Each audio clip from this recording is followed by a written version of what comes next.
What is going on, my Jets family? I want to thank you guys for being here, and I want to thank you guys for tuning in to the Take Flight Spit and Fire podcast.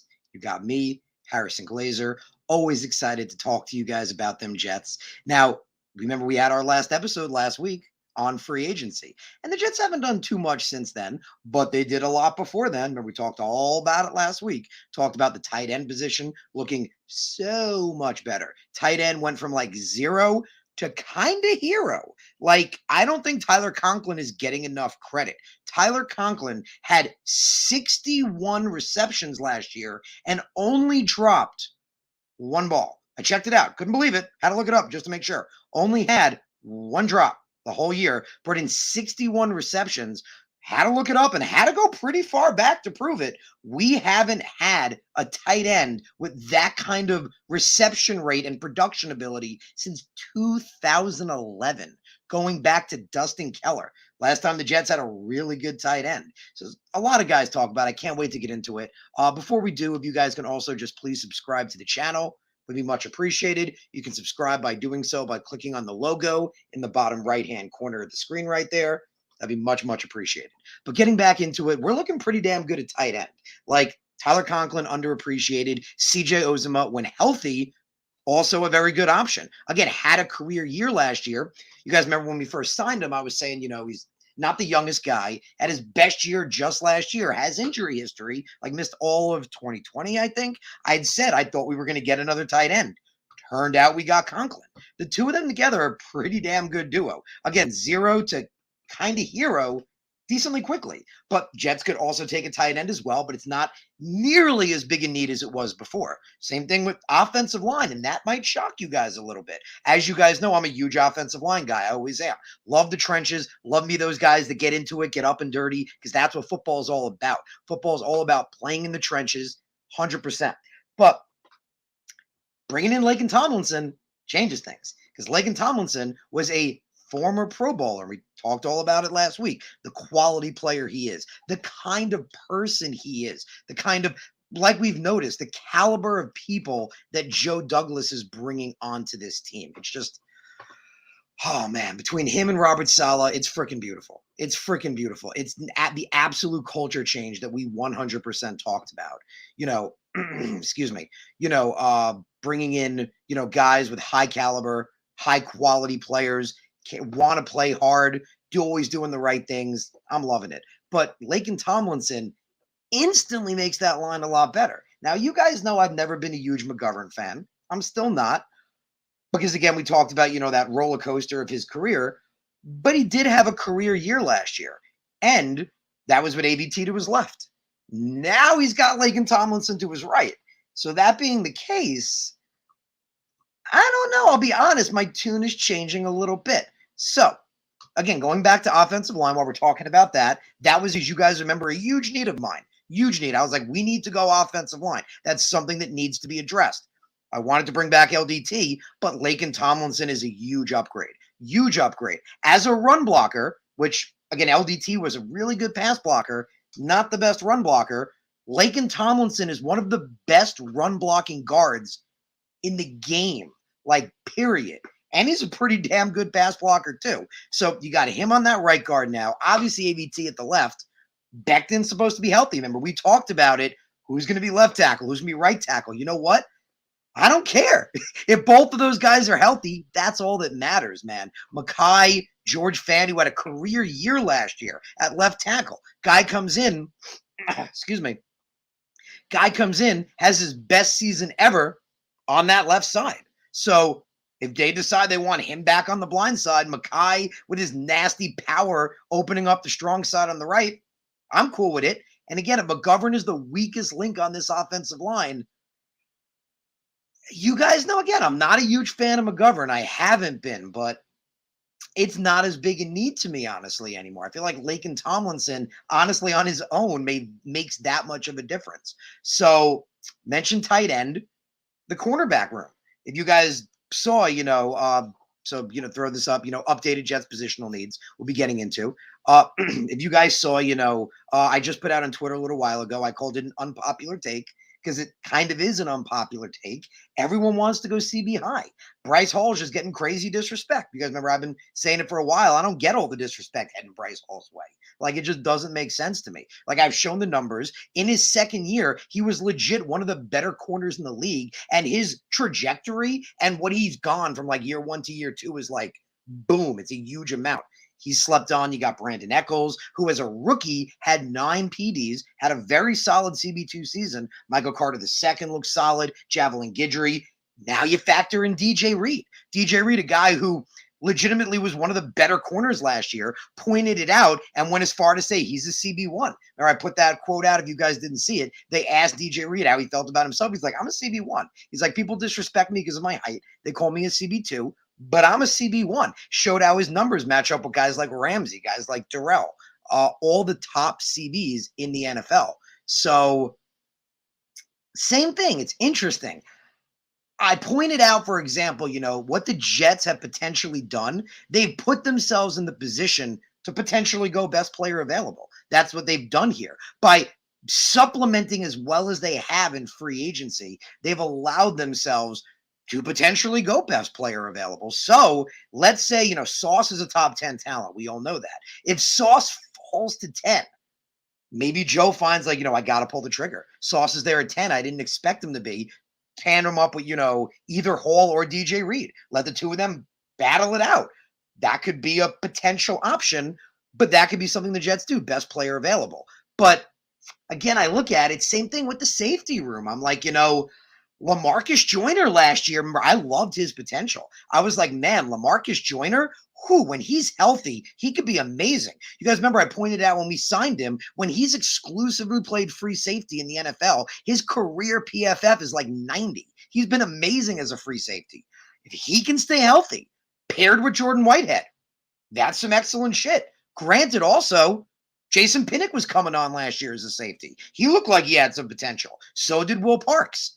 So it's really interesting. It's like I look at this and I'm like, man, it's so interesting. Like, there's so many different ways we can go. Our team has gotten so much better with just a little bit of free agency we did. Again, still could use a safety, but the safety room looks infinitely better. The CB room I thought looked good already. Add in a guy like DJ Reed, damn, the biggest need. I mentioned, I put that on Twitter again this morning too. Biggest need still by far, Joe's shown it, is pass rush. The pass rush is the biggest need of the New York Jets. You guys have heard me say it here since we brought Robert Saleh on. It's obvious and evident in any defense he's ever coached. His defenses are literally predicated with getting to the quarterback. If you cannot get to the quarterback, at least consistently, doesn't matter how good your linebackers are, not made to play cleanup in that system. Doesn't matter how good your CBs are, not made to cover for 10 plus seconds in that system. It just doesn't work. It falls apart. So pass rush is like, I put that on Twitter. I was joking around with somebody. They asked what the needs were for the Jets. I said pass rush at 1 and then pass rush at 2. Because like it's such a big need. I just mentioned it twice. So pass rush is our glaring need. Like everything else has gotten better, even bringing in back Braxton Berrios. I mean, I still want to go wide receiver. Don't get me wrong, and I'm going to come to that position. I feel like wide receiver is still a major need because, if you guys remember the Super Bowl episode I had when I talked about, excuse me, the Rams and the Bengals, I showed, statistically with their offense, how we know passing is the name of the game now. But they showed that. Both of those teams showed that with having two of the best passing offenses in the NFL and two of arguably the best weapons for passing in the NFL on all sides of both of those offenses. So yeah, love Elijah Moore, love Corey Davis, love Braxton Berrios. You could use another guy. You could definitely use another guy. So you guys know I didn't really feel wide receiver early. I felt like, again, before we got Lakin, I really wanted to fix offensive line. You guys remember I was never huge on taking Kyle Hamilton high.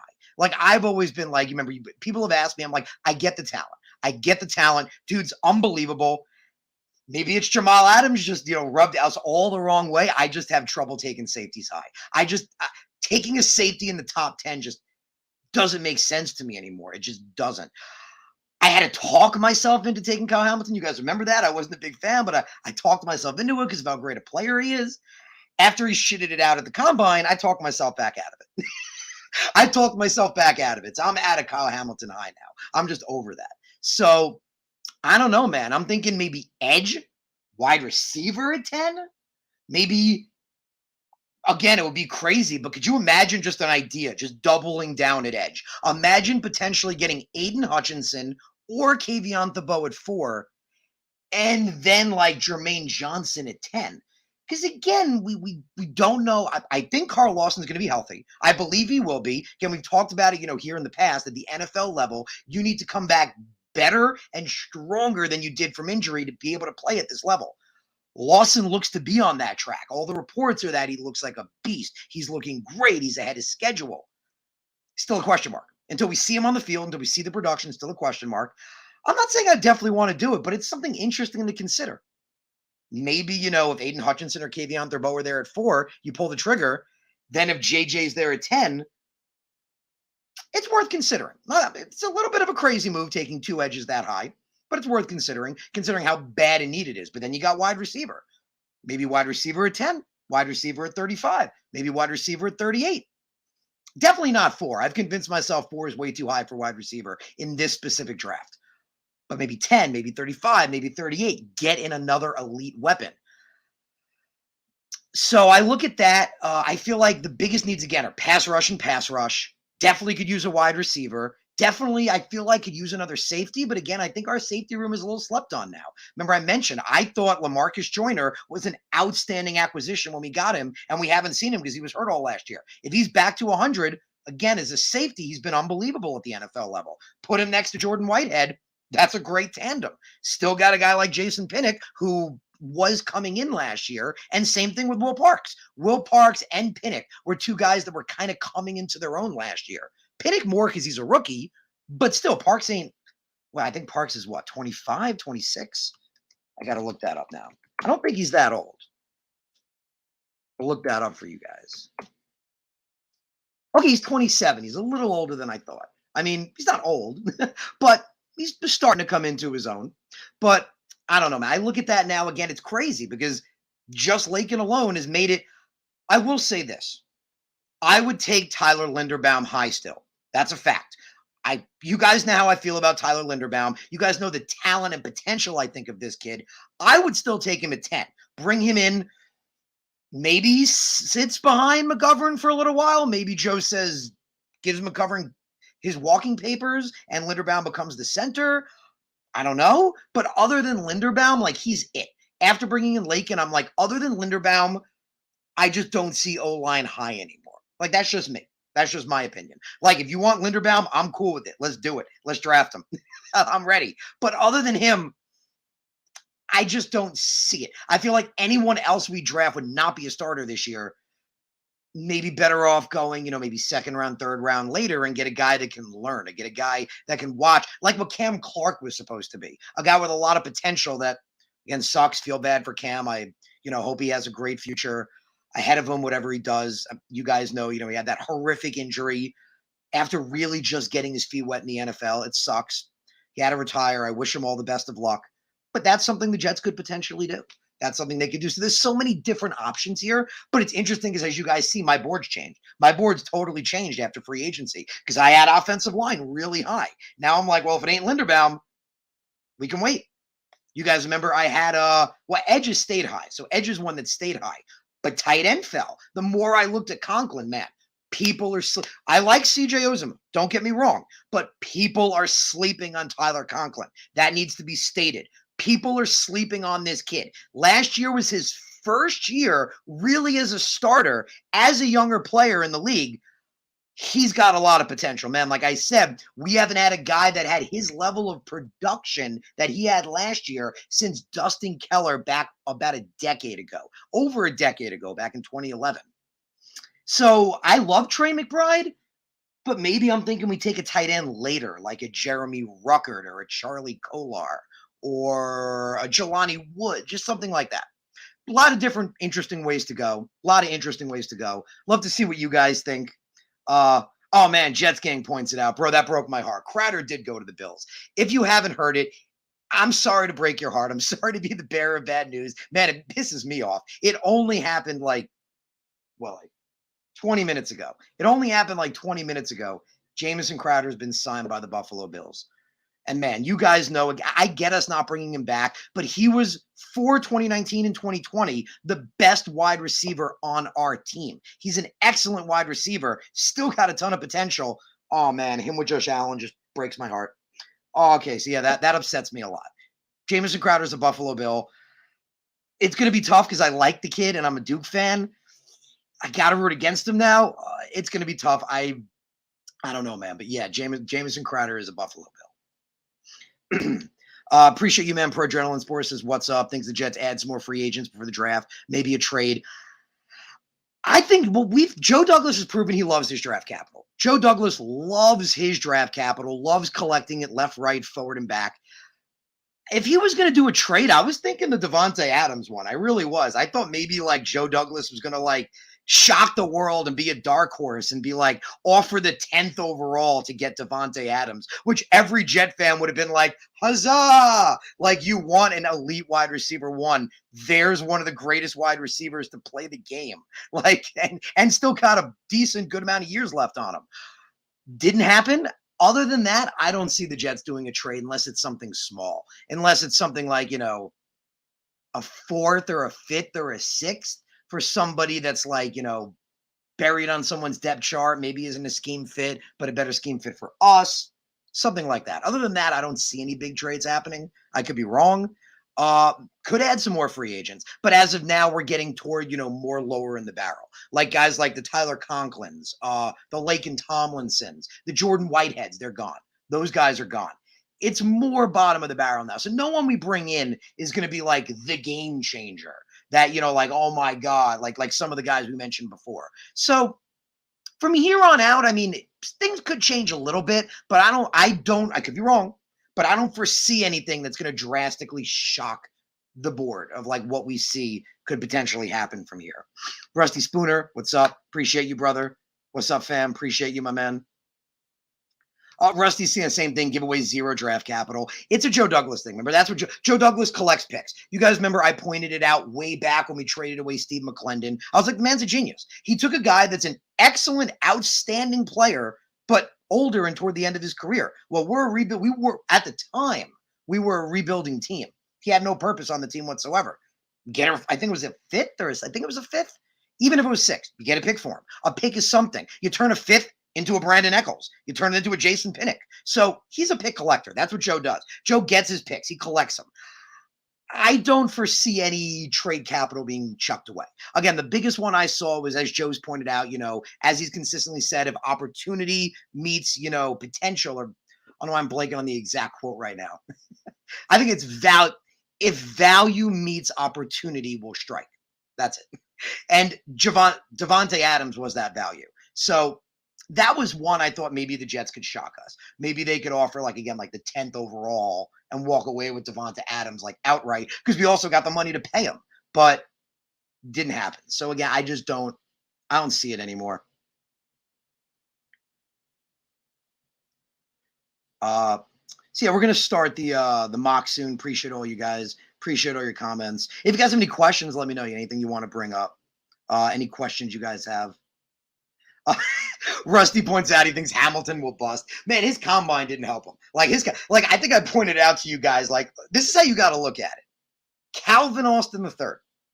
Calvin Austin III, a later round 5'7" dude, jumped further and higher than Kyle Hamilton did.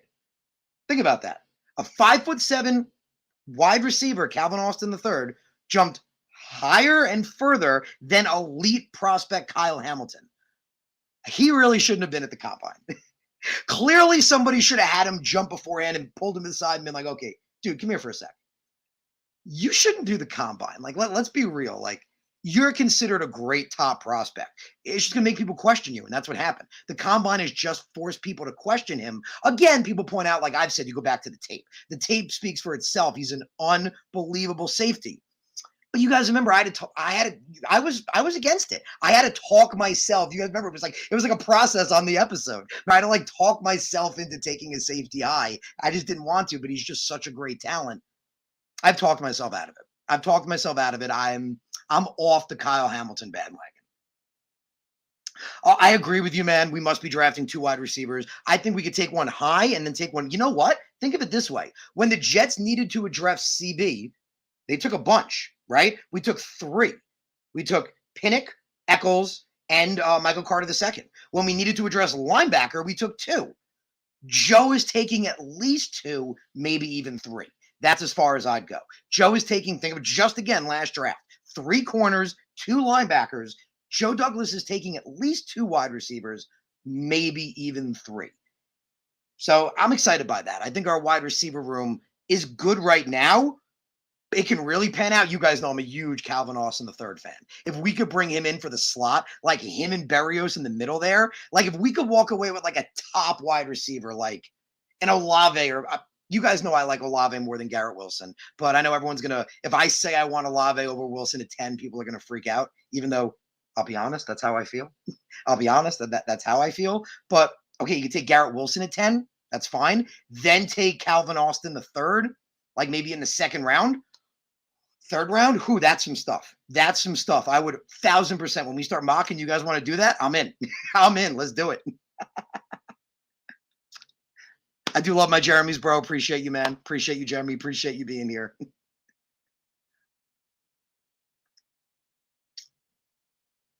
Yeah, so you guys point up Kyle Phillips. Kyle Phillips, that's an interesting throw out. I mean, again, we could see. We could see what we're going to do here. It's a lot of interesting things. Cooper, Cooper was an interesting trade personally. Again, I couldn't see Douglas in on a guy like that. I mean, he's no Devontae Adams. Like, let's just put it that simple. Amari Cooper isn't Devontae Adams on like Devontae Adams' worst day. Amari Cooper isn't that good. So if he was going to be on anyone, that was what I was thinking, that he was going to offer like the 10th overall for Devontae and shock the freaking world. But I didn't think he was going to be on an Amari Cooper. I felt that way, and it turned out he wasn't. I mean, some people said that I honestly don't think they were. I heard rumors, some people saying that they were. I don't think that high. I honestly don't. I think Joe Douglas called just to inquire, basically. But Girth Brooks, I hate to break it to you guys know I'm not a huge Karlaftis fan. I've said, you guys remember, if you can check it, I've said it here first. It was back when people had Karlaftis listed months ago as like the 3rd best edge rusher. You guys remember? I was going through the list and I was like, and I've said it before, I just don't see it. Like, I'm not saying he's a bad player. He's not. But I look at him, I think top 10, and I'm like, something's missing. Like, even for top 15. Like, I'll be honest, he's a late first rounder to me. George Karlaftis, I've said it months ago, well before everyone else was. I still feel that way. Karlaftis is a late first rounder to me. I just don't see it. He doesn't have a fast enough get off or enough explosiveness or enough. He just doesn't have what Jermaine Johnson does. You guys remember, I was like, I don't get why Jermaine Johnson is so slept on. People had him in the 20s. I'm like, I don't get it. Now people got him at 10, and I'm like, everyone woke up.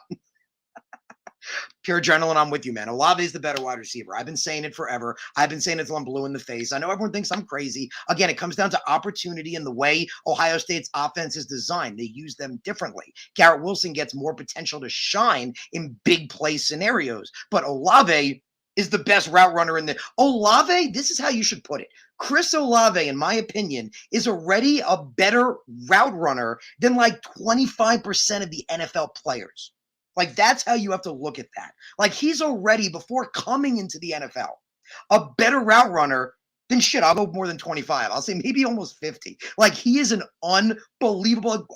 Yeah, like his angles are great. Just unbelievable. Just unbelievable. So I'm a huge Olave fan. I've loved Chris Olave for a long time. I see just that minimum wide receiver 2, wide receiver 1 potential, like written all over him. Love the kid. Absolutely love the kid. Snoopy says can't beat press. I don't fully agree. I mean, you look at it, Wilson and they're both kind of the same size. Like, that's the thing. Again, comes down to opportunity.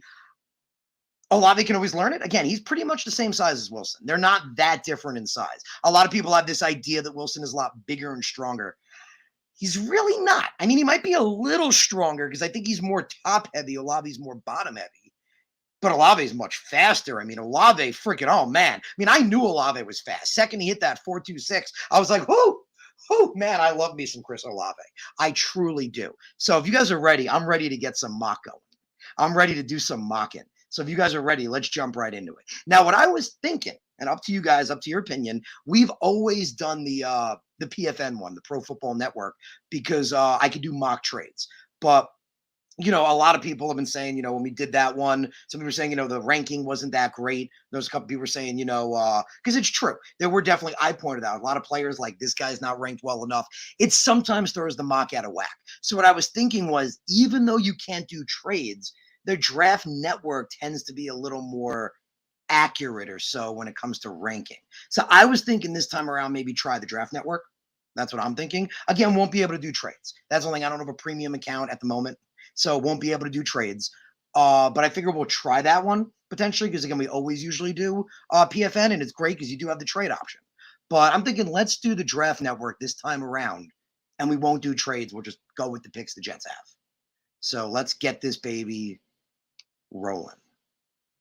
And again, guys, sharing, give me your opinion, give me your feedback. I'm going to be asking you guys, right? You know how this works. For those of you guys that are new to this, I give you my takes. I give you my opinions. I tell you, okay, I like guy X, Y, B. I give you all the guys I like. You guys pick. You guys have the say. You tell me who you like, and majority consensus wins. Okay? So let's get this moving. Share screen. Draft network, and we're in. So let's select the Jets. Let's get started.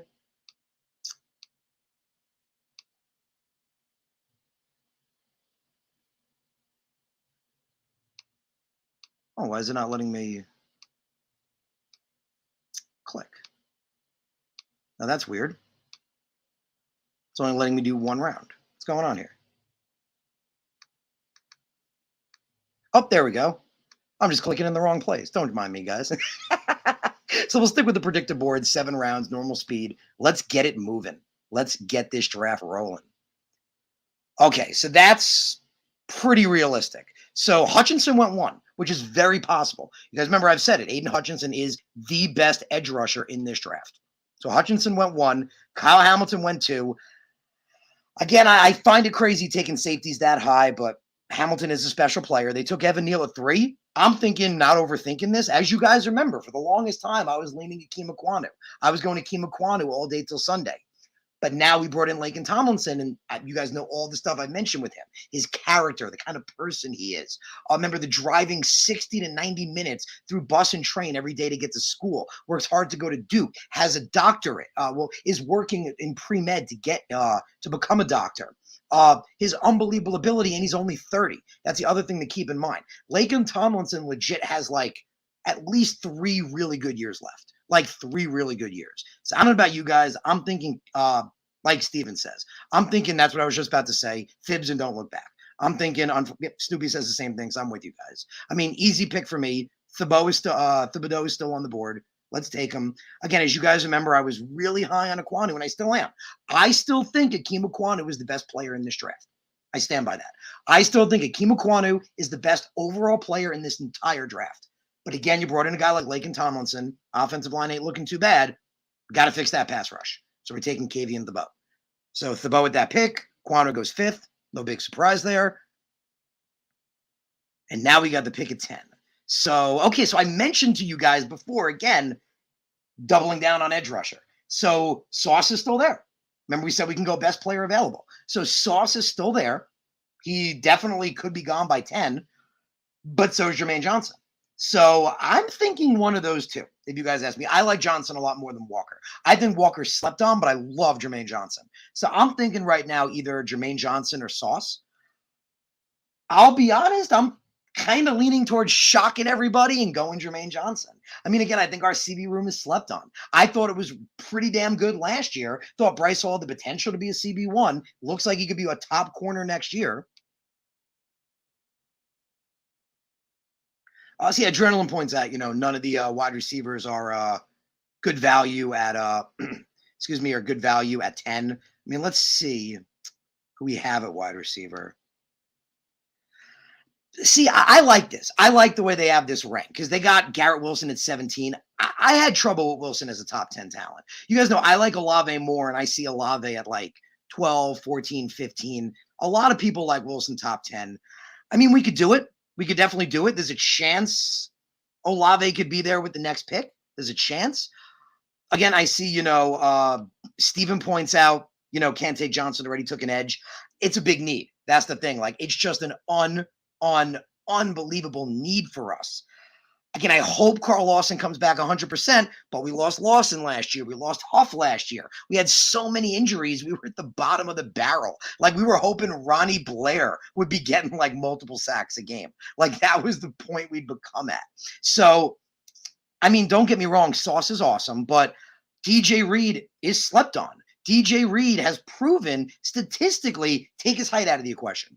Take his height out of the equation. He's proven he could be a CB1. You still got Bryce Hall. You got Brandon Echols, Michael Carter II. Can definitely take sauce. But I'll be honest, I'm kind of leaning toward Jermaine. Now, Steve, you point out, trading back. I don't think I can because I believe you need to have, what's it called? I think you have to have a premium account to do trades, and I unfortunately do not have that, at least not at the moment. So I do not believe trading is an option, unfortunately. So I mentioned that going in. So doing the draft network, unfortunately, trades are not an option. We could always switch. Up to you guys. If you wanted to switch to, PFM, we can do that one. But I do really like the board here. I don't know about you guys. Again, it's up to you. Not many of you guys are chiming in with your opinion. I don't know what you guys think. Again, my personal feeling is edge is such a major need. Jermaine Johnson is massively slept on. Like Jermaine Johnson, you guys remember, I'd said it here. I'd said you can put him in the conversation with Kayvon Thibodeaux. You can put him in the conversation with Aiden Hutchinson. He's that good. He's that top of an edge talent.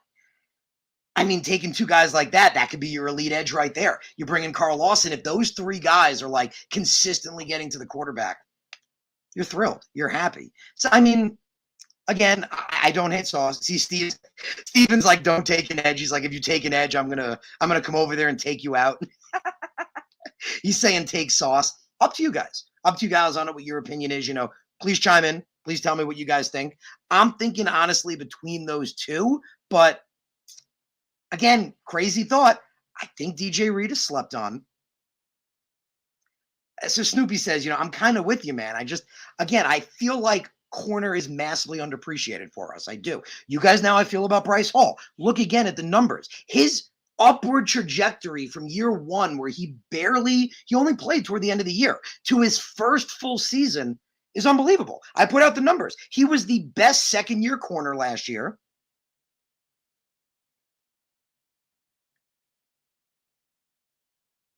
Yeah, like Snoopy points out, why would you trust the DE to come back 100 from Achilles? It's true. You just can't. I mean, I'm praying, man. I'm praying, but you don't know. You just don't know if Carl Lawson's going to fully be 100. And if he isn't, then you're left with the one rookie, and rookies get banged up. We see it all the time. Elijah Moore got banged up in his rookie year. Zach, most rookies look back the year before. It just happens. When we've talked about this, playing at the NFL, going from college to the NFL, it's a whole nother level. It's a whole nother ball game. So players get banged up a lot. Edge is just such a big need for us. Again, I feel like we're slept on a corner. I don't know what you guys are thinking, but I'm leaning with Snoopy right now. Unless, so I know Steven doesn't like it, but if someone else wants to come in and take the tie, I'm leaning toward Jermaine right now, guys. I'm leaning toward doubling down, shocking people, walking away with Kayvon Thibodeaux and Jermaine Johnson with our two top picks. That's what I'm leaning toward right now. Because again, I think our CB room is underappreciated. I liked it before with Bryce Hall at CB1. Brandon Echols had 9 PDs last year. In limited time, he had 9 passes defensed. He looked like an excellent CB2. Brandon Echols was a slept-on CB2. Now you got DJ Reed in there. You still got Michael Carter in the slot. I can't say it enough. I think corner is a massively underappreciated position for us. So I don't see too many people chiming in. I'm going to shock the world. Steven, don't hate me. Please don't hate me, Steven. But I am going with Jermaine Johnson. I am shocking the world here and taking Jermaine Johnson, and the Jets have now doubled down at edge.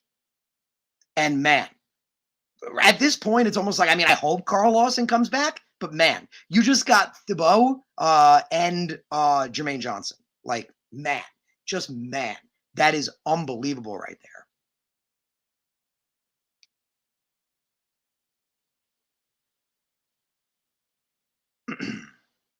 So let's see. Excuse me. Okay, we're just about up, and we're up to 35. So if we went by, let's say, best player available, let's see who's a wide receiver. That's the big thing right now. Who we still got left.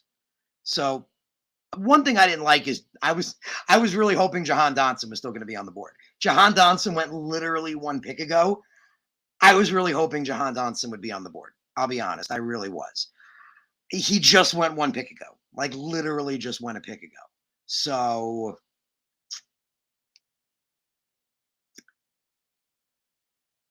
I know a lot of people love Christian Harris. I'll be honest, I kind of like Chad Muma a little more. I don't know if it's just because he slept on because of Wyoming. It's a little high to take him now. It's high to take him now, but I like Chad Muma. I really like Chad Muma, and I think that kid is slept on. So I don't know what you guys are thinking here because I'll be honest, I'm looking at best player available. Nothing really. Maybe Lewis Sign, but you could go Tariq Willem. You could go Tariq Willem. Remember, I've mentioned him to you guys before. I mentioned him back when I did my first mock draft. That's a former wide receiver that's got elite speed, showed it at the combine, great height, 6'4", 205, but he's actually pretty damn good in coverage. He's only been playing corner for 2 years now. I don't have the exact stats in front of me. I think he has like 9 PDs over the last 2 years. He's been good. He's been a really quality developing corner in the league. So Matthias is asking for a recap. Matthias, I'm going to shock your mind right here, my man. Matthias, we doubled down. We doubled down because of all the conversation we've been having here about how glaring a need pass rush is and how not big a need cornerback is. How too many people were sleeping on our corner room in the past. And now you add in DJ Reed, a guy like that, to the mix. We doubled down at edge because we talked about, like some people pointed out, Snoopy pointed out that, can't always be 100% from Achilles. Don't always know what's going to roll out. We doubled down. We took the two of the best edge rushers in this draft so far with Kayvon Thibodeaux and Jermaine Johnson. So the board is wide open right now. I'll be honest, there's no one like that screams to me. There's no one that's, if I needed a quarterback, I guess, but I don't need a quarterback. So nothing is screaming to me. So I don't know what you guys think. I'm going to leave it up to you guys now. So Matthias points out, oh my stars. So Snoopy points out we need a wide receiver more than anything. Steven points out we need 2 receivers more than anything. So what do you guys think? So Christian Watson could be the pick here. Christian Watson, you guys know, the big guy from North Dakota. So big guy from North Dakota State. I do like him. Remember, he lit it up at the combine. He was much faster for a big guy than people expected. I don't have it in front of me. I think I'm going to look it up right now. I think it was like a low 4.4.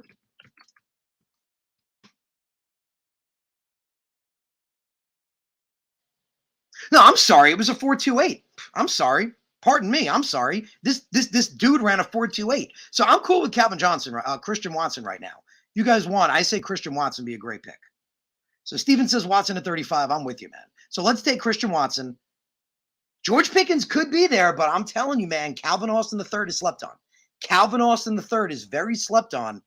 We could take George Pickens here and then hope Calvin Austin III is at the next pick.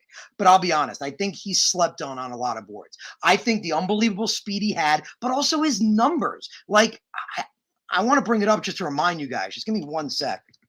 Because his numbers are just ridiculous.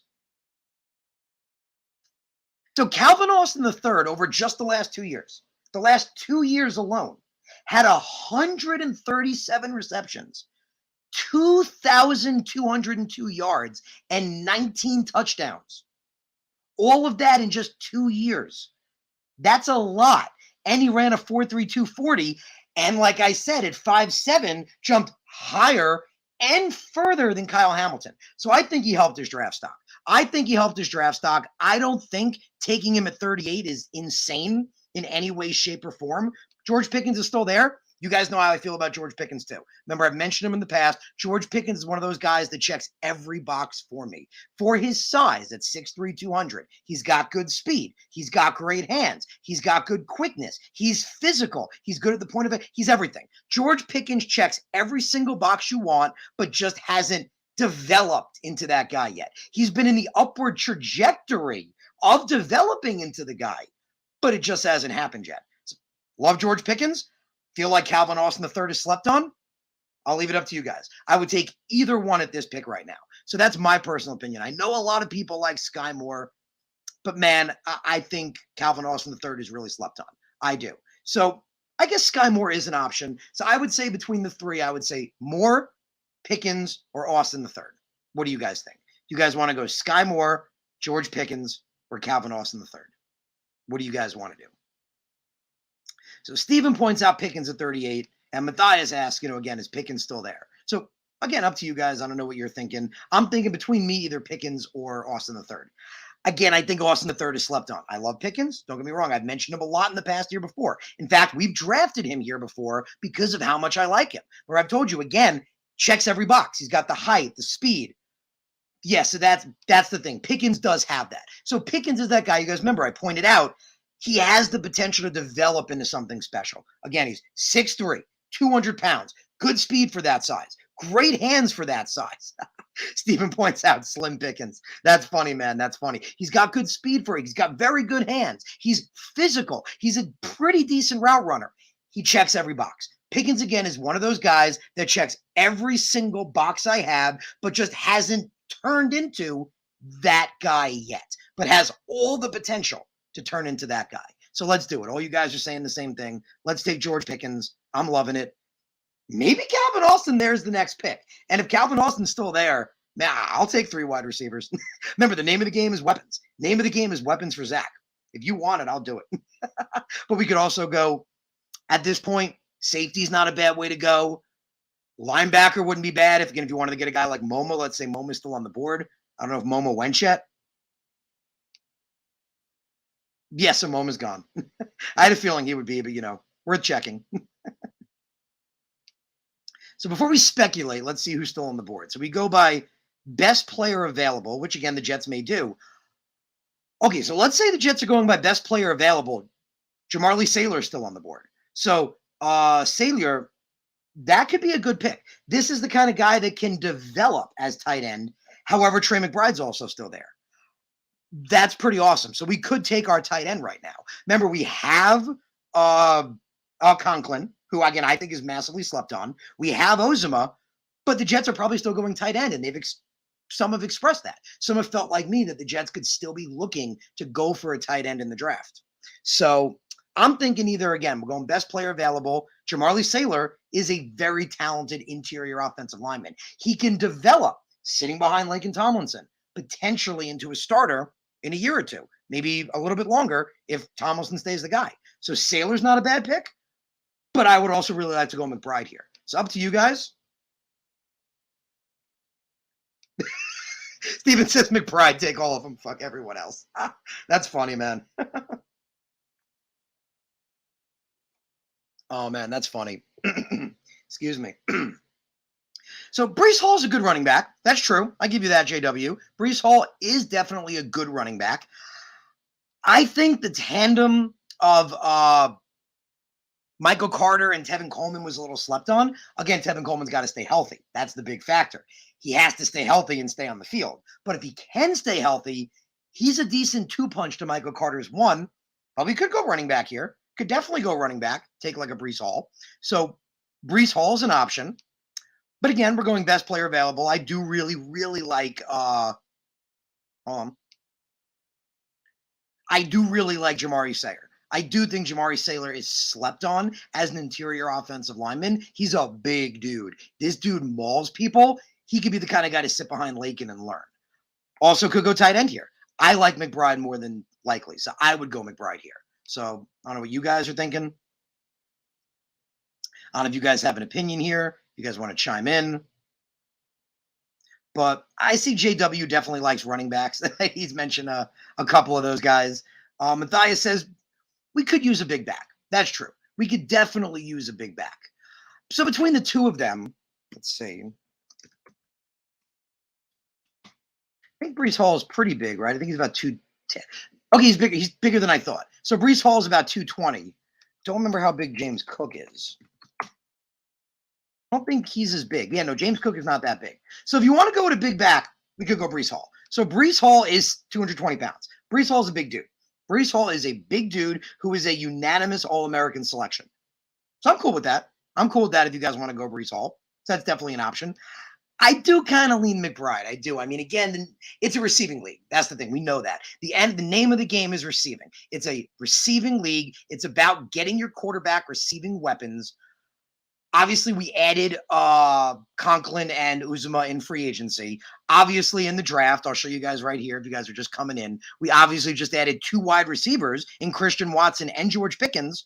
I think now would be a good time to add tight end. So I'm leaning that way too. I'm thinking Trey McBride. So JW definitely wants to go Hall. He definitely wants to go Hall. I mean, Hall is technically the better player available. I don't think Trey McBride's going to be there, though, with the next pick. I don't think Trey McBride's going to be there. So I'll be honest. I'm leaning more McBride. Steven comes in. He'll settle it. He says McBride as well. So let's do it. Let's go McBride. We'll take Trey here. Boom. So, man, that's a sexy draft. This is a sexy draft so far. So far, we've walked away with 2 of the best edge rushers in the entire draft. 2 big wide receivers. 2 wide receivers that are outside guys. Both Christian Watson and George Pickens are big, physical outside receivers.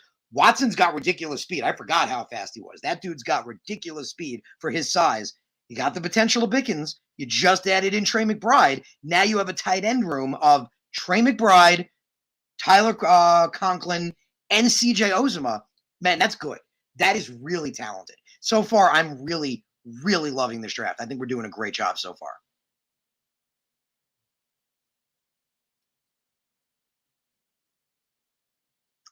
So I'm with you guys. A lot of you guys are leaning toward running back. A lot of you guys saying running back right now. Let's see who's on the board. Okay, so I do like Brian Robinson Jr. I'm not going to lie. I do like Brian Robinson Jr. I think he's a bit slept on. I don't know who you guys like. Up to you guys. If you guys have a specific running back you like, this is the board as it looks right now. Let's look at linebacker.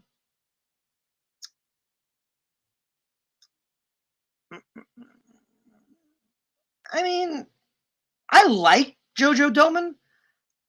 No one that really, I don't know. Maybe it's just me. No one that jumps out to me. None of the linebackers that I really loved. Like Quay Walker just went. Quay Walker, like, literally just went. It's like our luck. If Walker was there, I'd say, let's do that. If Quay's there, I'd be like, okay, Quay's the guy. But I mean, I don't hate any of those guys. I don't hate them. So we got these linebackers. We got the running backs I just showed you guys. Let's say we go by best player available. Let's just look at who's available. So we could go, James Cook, running back, Jojo Doman, linebacker. I don't think we're going to double down with a tight end. I mean, again, that's the whole point with the free agency. You guys remember I'd said, with just Uzomah, I could see the Jets doing that. Now that they got Conklin, you brought in McBride, that's a solid room. Between Tyler Conklin, CJ Uzomah, and the potential of Trey McBride, not just the best receiving tight end in college football last year, but one of the best receivers, period, in college football last year, that's a sexy tight end room. That's a very, very good tight end room. So I don't know what you guys are thinking. If you want, I'll cede it to you guys. I don't know who you guys are thinking here.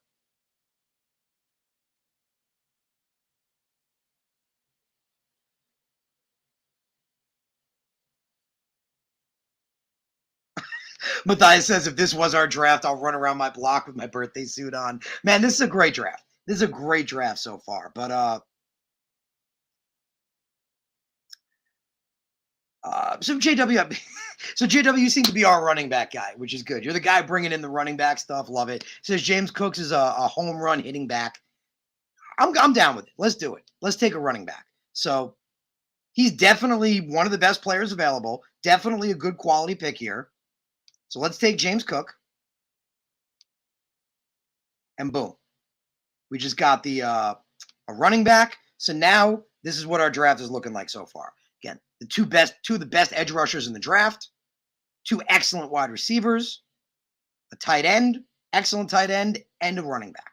So with our next pick at 117, I'm thinking Jojo Doman may not be a bad pick here. Bring in a guy like Jojo Doman. If you guys want, I think if I click on him, I can show you a little bit. Yeah, he's a very versatile, nimble guy.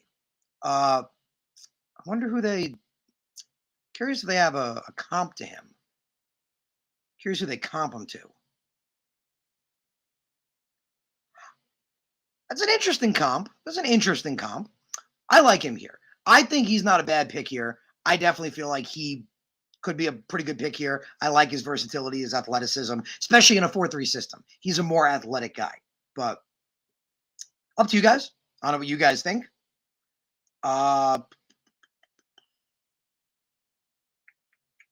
One interesting one. I'm curious where they have him ranked. Let's see.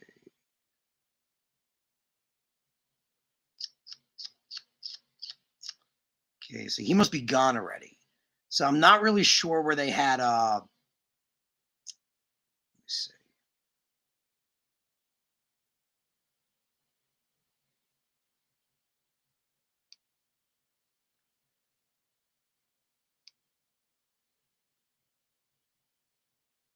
I don't see him. I'm looking for Lindstrom. So the center Lindstrom, I feel like, is very slept on. I don't know when he went. He's the kind of guy, a lot of people have him in different speculation. I don't see him.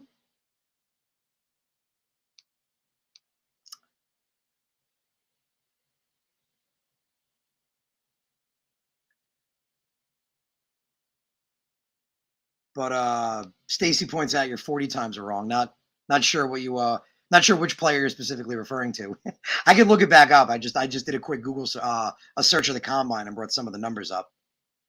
But Lindstrom went at 100. Thank you, Steven. Thank you. I don't know why I didn't see him. I must have went right by him. Thank you, my man. Thank you. So that's a guy I really liked potentially around here. I feel like his older brother, Chris, is an excellent center. He's been really good. I don't get why Alec is so low ranked. I really like him as a later round guy. He's the kind of guy, as you guys remember, I've mentioned, I said our offensive line right now, center is our weakest link. He's the kind of guy that could sit behind McGovern. Who knows? Maybe even upseat him. Maybe even upseat him if he looks good enough. I mean, I am a big Alec Lindstrom fan. I've been a fan of him since last year as well. So I don't know what you guys think. I don't know who you're thinking here. If you have a specific guy that you like, I'm thinking maybe again Jojo Doman would be a good pick here. Could be a quality pick. I know some people like Jesse Luketa. I don't see him as much as a fit in our kind of a defense. Curious again. Let's see.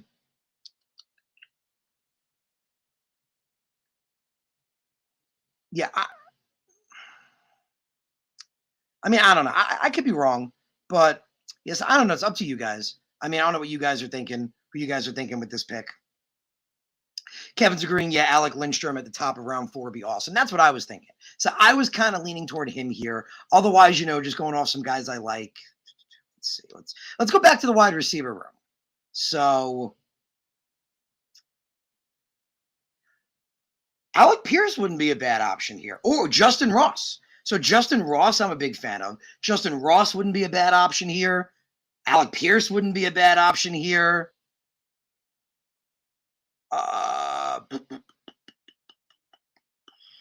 Man, we're getting too low at this point. So those two guys, if you wanted to maybe go wide receiver, let's see.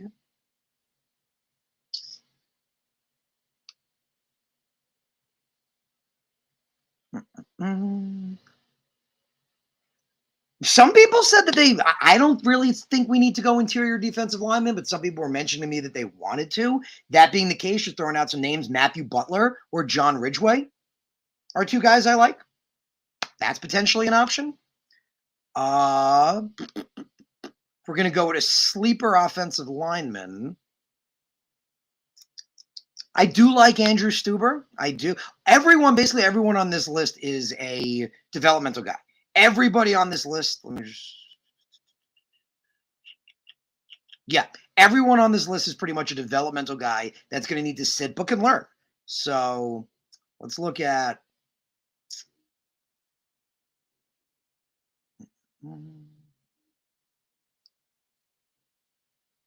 Why can't I find? Oh, here we go. Interior offensive line. There we go.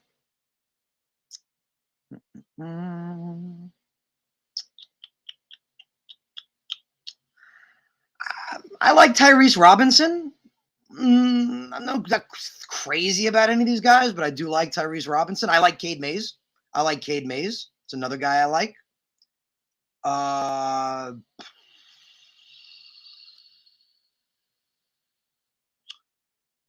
believe I'm thinking of the right Baylor. Hold on. Is this the right? Yes. I think this kid is a bit slept on. I think he has the potential to be a pretty solid player. He's an interesting one. See, up to you guys. I don't know if you guys have a. Falil went pretty early, man. Yeah, Falil went much, much earlier. Falil, I think, went. Let me see.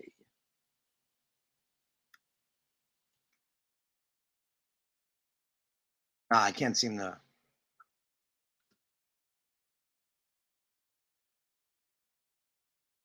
There we go. So Falil went 63. There he is. He can go that high. Falil is a beast, man. Falil is one of those guys. I used to love talking about him with people because I would just start it out with like, this guy is bigger than Mekhi Becton. Like that's always how I'd start the conversation. Like this man is bigger than Mekhi Becton. This dude is like 400 pounds. He is a freaking. That's really funny, JW. I was literally about to say the same thing. That's so funny. He's a monster. He is a freaking monster.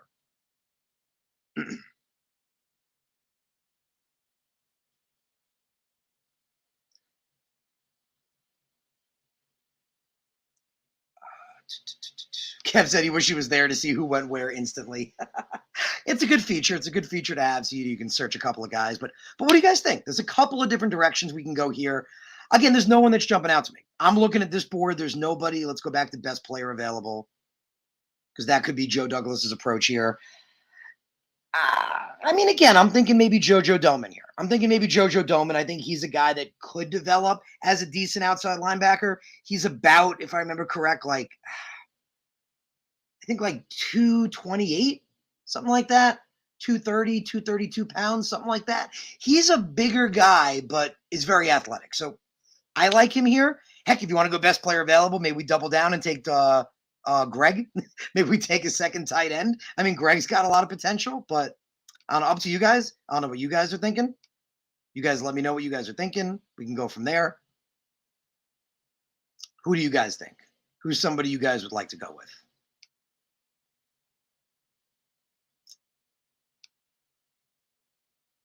So it seems like you guys don't have too much of an opinion. Remember, if there's a certain position you want to see, let me know. If there's a certain position you want to see or player you want to see if they're still on the board. But if no one's got any opinion, I'm thinking Jojo would be a good move right now. I think Jojo's a good sleeper linebacker option because some people do feel like linebackers a need for us. We haven't taken a corner yet, so let me just look at the corner room quick.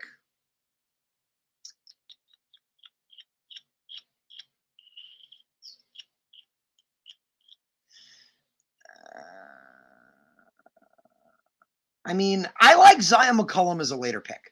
I like Zion McCollum. I think he really helped himself at the combine. I'll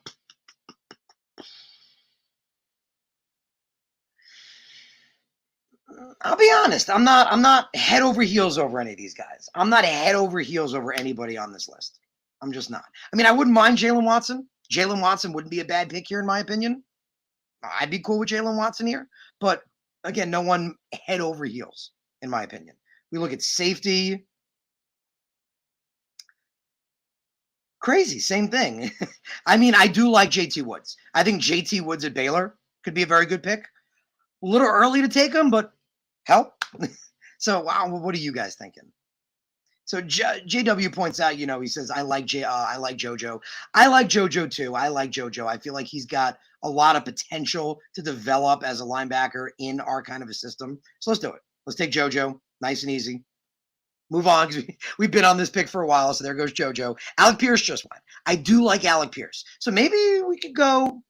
We have taken 2 wide receivers already, though. So we do have 2 wide receivers, 2 edge rushers, a tight end, a linebacker. I'm thinking we probably should go secondary with the next pick. Up to you guys. A lot of different options we could do. I'm thinking secondary as we're getting closer to 146. So let's see. we go best player available, I like Hassan Haskins. I feel like Hassan Haskins is a bit slept on. I know JW is my running back guy, so I don't know if you want to check. I think Haskins is a bit slept on, but we did already take a running back. It's not a super need to us. Let's look at the corner room.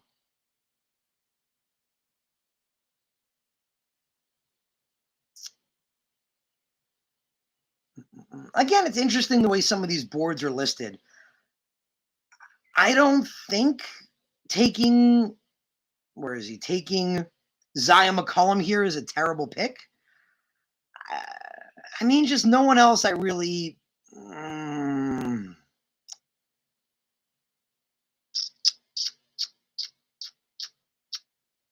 Maybe is this...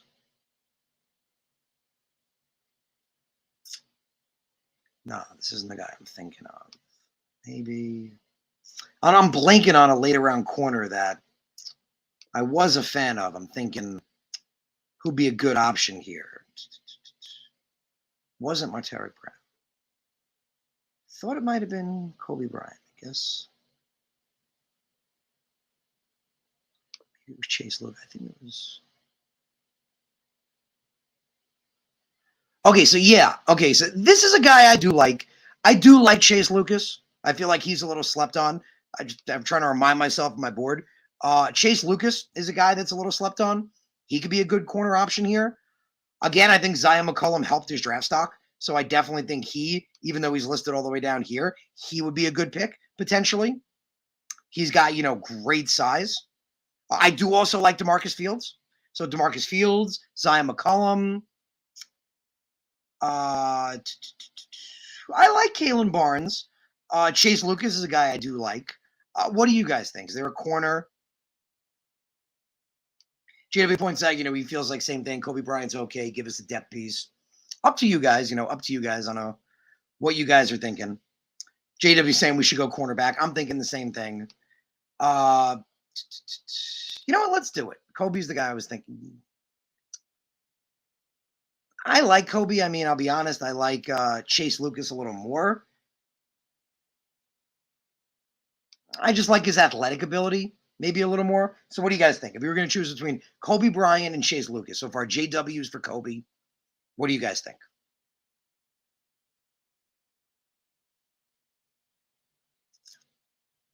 Not too many opinions. Like I said, up to you guys, whatever you guys are thinking. Well, let's do Kobe Bryant. So the nice thing about going back here, the nice thing about Kobe Bryant is he's got better size than a guy like than a guy like Chase Lucas. I like Chase Lucas's ability. I've seen him at ASU and I like his play. But let's do it. Let's do Kobe Bryant. So let's take Kobe here. Take a later round corner. Maybe we'll double down a corner on the next pick. Maybe we can take Zion McCollum there, potentially.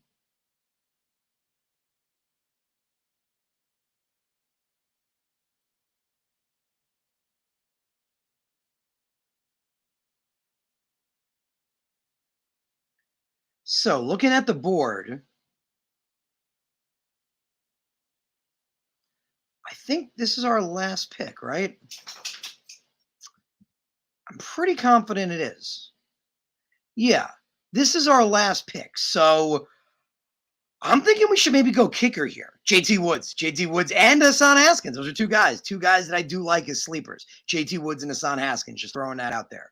But so Matthias saying Bryant too. So we went Bryant. With our last pick, I'm thinking kicker. I'll be honest, guys. I'm thinking maybe we should take a kicker here, potentially.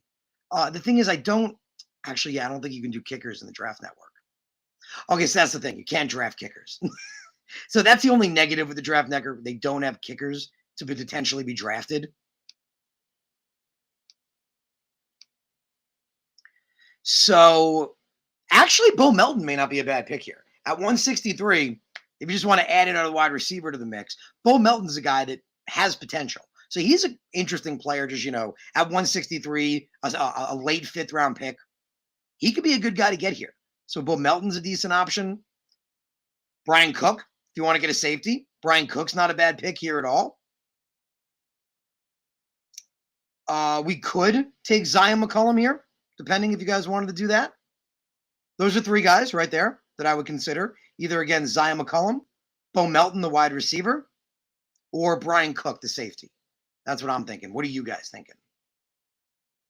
So what would you guys want to do between those three guys? Yep. So I was thinking the same thing, Messiah. Just again, it's just a great pick there. Value-wise, it's just hard to. So JW says Justy Ross. Let me see. I think he's still available. Yeah, so that's a tough decision. I mean, Ross is a big dude. That's the difference. With Ross, you're getting another big receiver. But we did just get a big receiver with Jordan Pickens and Christian Watson. Christian Watson and George Pickens are both bigger-bodied receivers. I'm thinking Bo Melton here. I'm thinking Bo Melton might be the better way to go.